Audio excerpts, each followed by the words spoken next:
Vuoi assaggiare una birra dove al suo interno scopri la specialità tipica friulana? Lumi Beer, il prodotto ricavato in 20 ettari di terreno coltivato a orzo distico, biodiversità, performance ambientale.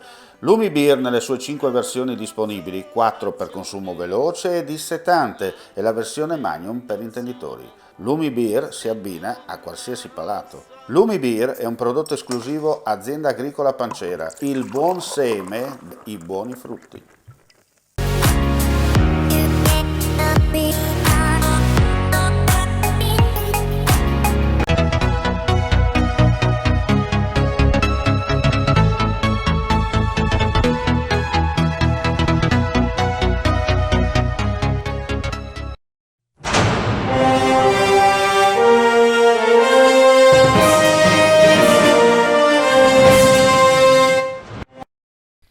In marzo si è registrato un aumento del numero di turni lavorativi per i portuali dell'Agenzia per il lavoro del Porto di Trieste, dato mai raggiunto 4.640 avviamenti, 200 in più rispetto al record di ottobre 2020, un indicatore che allo scalo giuliano interpretano come segnale concreto del buon andamento del porto e dei risultati di traffico e di investimento sviluppati dalle imprese terminalistiche.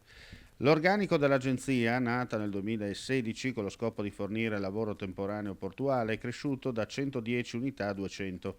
La LPT è stata fondata su impulso dell'autorità di sistema portuale che per un periodo sperimentale di 12 mesi ha detenuto una partecipazione maggioritaria. Fin da principio la governance dell'agenzia ha visto un modello particolarmente innovativo poiché del capitale sociale hanno fatto parte in quote uguali imprese operanti nello stesso porto di Trieste.